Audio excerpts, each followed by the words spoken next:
As big of a deal as the Tyrells are in the current Game of Thrones timeline, things were different 150 years back, in the prequels time. House of the Dragon is all about the Targaryens and hightowers. And funny enough, every hightower character was cut from Game of Thrones, so there's some viewers out there wondering where the hell did this major family come from. But they've been around, long before the Tyrells and the Reach, the kingdom that both houses reside. The Hightowers were one of the first to carve out a nice plot of land for themselves and grow the best city on the continent, thousands of years before the first Tyrell stumbled across Westeros. The Gardener Kings ruled all the Reach at the time, and almost every house in the Reach claimed descent from them. They just served the Gardeners as high stewards. If it wasn't for the Targaryens, the Tyrells would still be doing whatever stewards do, handling all the boring day-to-day operational duties for a castle, I think. Like a less celebrated hand of the king, and even that job is made fun of. The last Gardener King stupidly thought he can take on 3 dragons in an open field during the Targaryens' conquest. He let a 10,000-year family legacy go extinct. Aegon didn't put much thought about who should rule the Reach for him in the Gardener's place.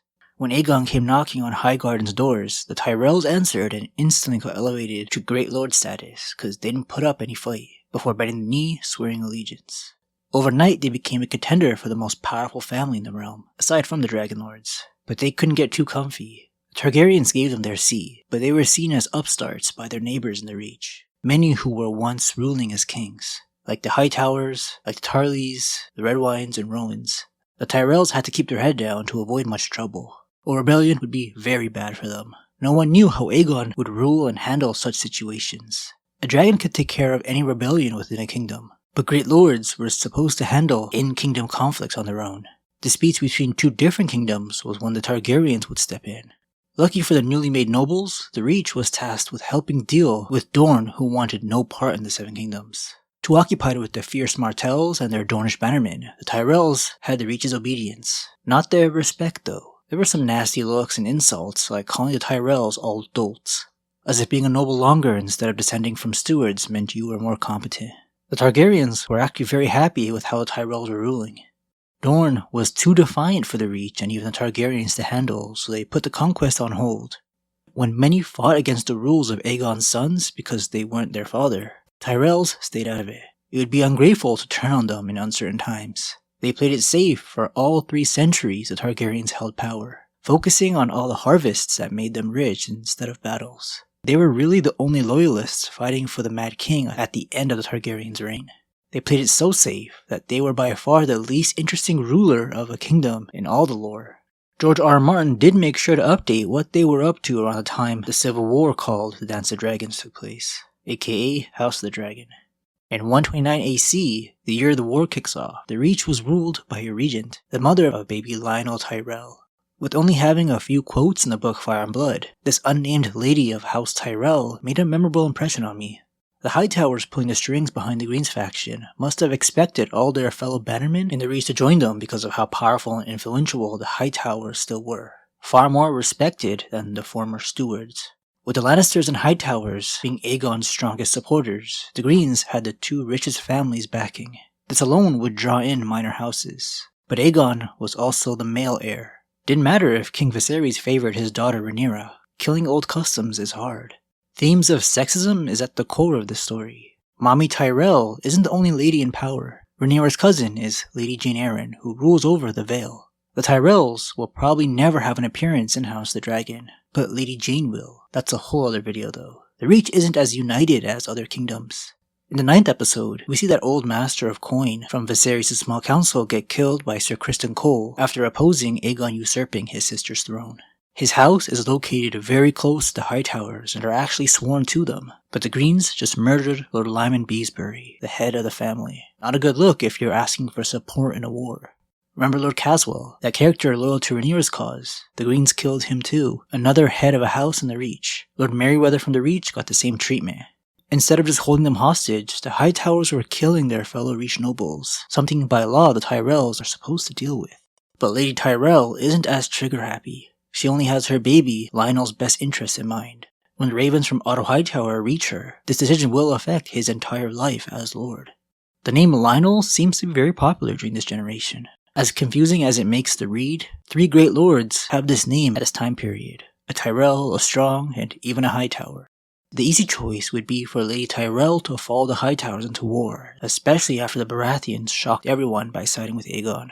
Declaring for the Blacks would mean enemies on her own soil, but at least they know the Beesburys and Caswells and Merryweathers will fight with them if they go this route. The last option is the Walder Frey method. Don't declare for any side, then maybe try and help when the war is about to be over. Not participating is as dangerous as picking the loser. The winner of the Civil War usually rewards his or her allies, those rewards being new lands and titles. Since you can't just conjure new land, it has to be taken from someone else, the losers. You're asking to be seen as a traitor that will have their status knocked down a notch by staying out of it. This is mild spoiler territory, but not really because the Tyrells are not going to be on screen for the prequel. Faced with such a clamor from their own bannermen, the castellan, steward, and mother of the young Lord Tyrell of Highgarden, acting as regent for the boy, suddenly thought better of their support for King Aegon and decided House Tyrell would take no part in the struggle. King Aegon began to drown his fears in strong wine, Septon Eustace tells us. Serrato sent word to his nephew, Lord Ormond Hightower, beseeching him to use the power of Oldtown to put down this rash of rebellions in the Reach. Otto's brother that we see in a couple scenes during the first season is dead now. The show did fly through over 20 years of lore. His brother's son Ormond now rules House Hightower in their ancient city Oldtown. The Hightower master plan has been in the works since Aegon's birth, to elevate their family, but they failed to clue in the Tyrells on the plot. Declaring for either the Greens or the Blacks isn't enough, you have to send in soldiers too, just to be dragon fodder. Lady Tyrell had the perfect excuse. Her child was too young to lead a Tyrell army. The Hightowers insist that not sending over fighters is treason. Little Lord Tyrell's mother wrote to say that she had reason to doubt the loyalty of her son's bannermen, and being a mere woman, am not myself fit to lead a host to war. Throwing their argument right back into their face about female rulers. A perfect out for her family. The Tyrells staying back will bring on an interesting dynamic for the Reach. This kingdom is populous, and known for having skilled knights. Each house will have to make their own choice, unlike other locations where they blindly have to follow their liege lord into battle. Lady Tyrell, nameless and all, is a fun-ass character. Playing it safe, like all the Tyrells before her, but not being unquestionably loyal to the Targaryens is new. I guess both sides are Targaryens, but they swore to protect and follow Rhaenyra's claim like every other major house. There is one more thing mentioned about the Tyrells during the Dance of the Dragons. Lord Ormond Hightower's third-born son is currently serving as a cupbearer to the Tyrells at Highgarden, and sent there to be little Lionel's companion. A normal thing you see in the story and others with this medieval European setting. That's the safety net right there. It was smart on the Hightower's end to send a son over to network and bring the families closer, but no one wants to be thrown in the fire between two dragons fighting. Unless Garmund escapes in House of the Dragon, he's just a valuable hostage, ensuring the Castle Highgarden won't be burned by Aegon or Aemond. But if I'm being realistic, there won't be a Garmund in the show. Season 1 had light speed pacing for our TikTok brains. Season 2 has even less episodes, reported to be 8 episodes this time around. They might just keep Otto's older brother around so they don't have to introduce a new lord. Infant Lord Lionel Tyrell has a story of his own in a future war that has a famous bit of lore behind it. I won't spoil anything about Tyrell's fate in the prequel, but Lionel has a lot more in store for him that we'll never see on screen.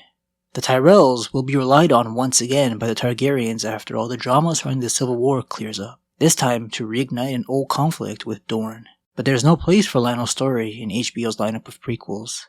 After a new Targaryen king is finally able to make the Martells bend the knee, Lionel Tyrell is tasked with staying behind in Dorne to make sure they don't revolt again. Of course they do. He succeeded in keeping the Dornishmen pacified for a time, only to suffer a gruesome death in the infamous Bed of Scorpions. A trap was placed in the bed he was staying in that would trigger when he pulled a rope that usually signaled for a woman to come to his room. He had a good 30 years in power, but this is the end to the only named Tyrell of this era. Thanks for watching, guys.